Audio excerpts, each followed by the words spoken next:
E aí pessoal, chegando com mais uma resenha de HQ, Daniel aqui, como sempre, joga aquele like aí no vídeo, por favor, não deixa para o final, senão você esquece. Também, se não é inscrito ou inscrita no canal, por favor, faz isso agora e não esqueça de ativar o sininho para notificação a cada novo vídeo, beleza?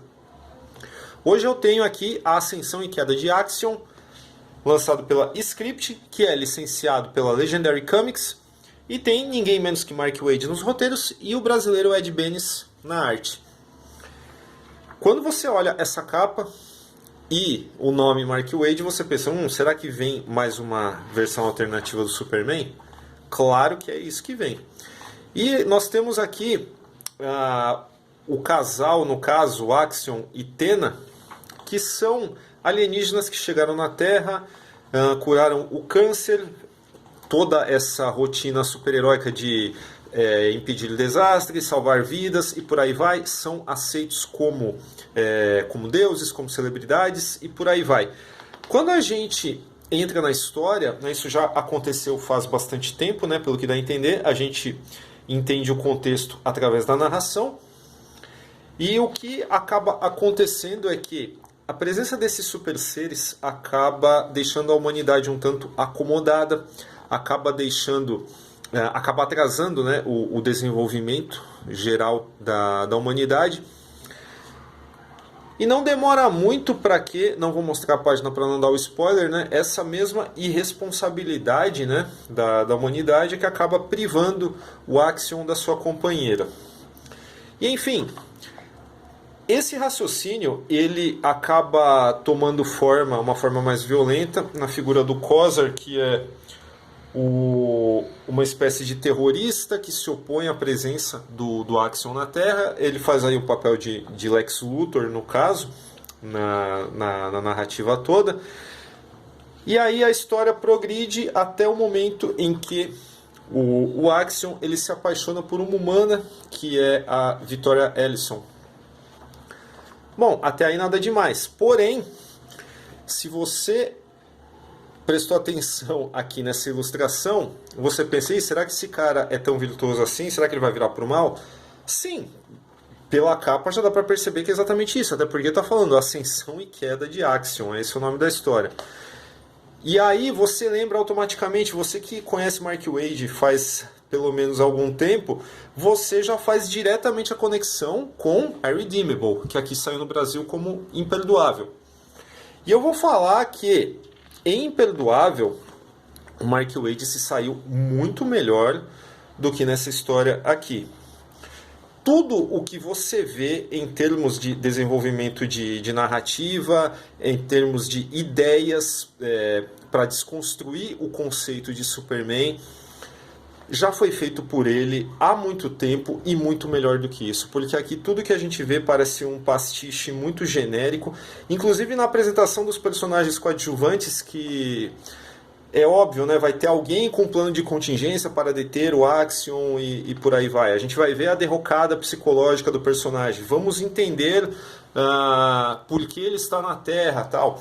Inclusive, vamos esbarrar em explicações para esses poderes, porque o que o Mark Waid tenta aqui é colocar as coisas mais no pé no chão, no caso de explicar por que as coisas mantêm sua coesão estrutural quando o Axiom as ergue, por exemplo, elas não quebram no meio, como um transatlântico, sei lá. São conceitos que parecem muito bacaninhas aqui para quem nunca leu o gibi de super-herói, mas a gente sabe que isso já existe há muito tempo. E foi muito explorado também nos anos 90. Lá nos anos 90 também não era novidade. Tem isso também.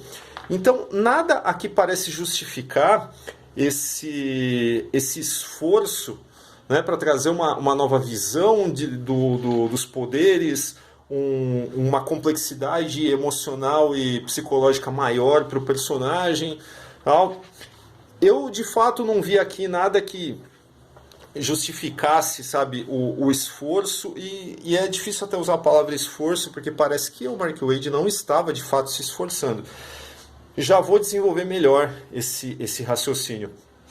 Enfim, O visual geral da história também tem esse lance mais anos 90, né? Parece algo entre Jim Lee, Michael Turner e tal. A mim não agrada muito, ainda mais numa história como essa que parecia trazer alguma coisa nova, mas ela falha em todas as frentes que ela ataca, embora tenha algumas cenas aí até interessantes, né, de desastres e tal. É sempre isso, né? A parte da destruição, a parte em que ela tem que ser grandiloquente, é claro, a gente está lidando com um ilustrador que tem uma experiência grande, né, com isso. Então é claro que vai até entregar coisas legais de se ver nesse sentido.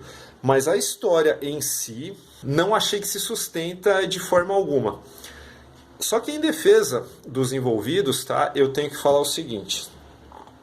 O Axiom, ele aparece aqui, criado por Thomas Tull. A gente está falando de uma história, né, que veio da Legendary Comics.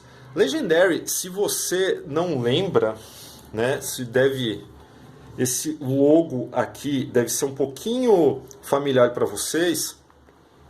A Legendary, ela é um conglomerado de entretenimento que inclusive tem uma produtora de cinema, então vocês devem ter visto, devem ter prestado atenção nesse logo no começo de alguns filmes da Warner, da Universal e tal, porque eles têm uma atuação assim gigante, né, no mercado de entretenimento.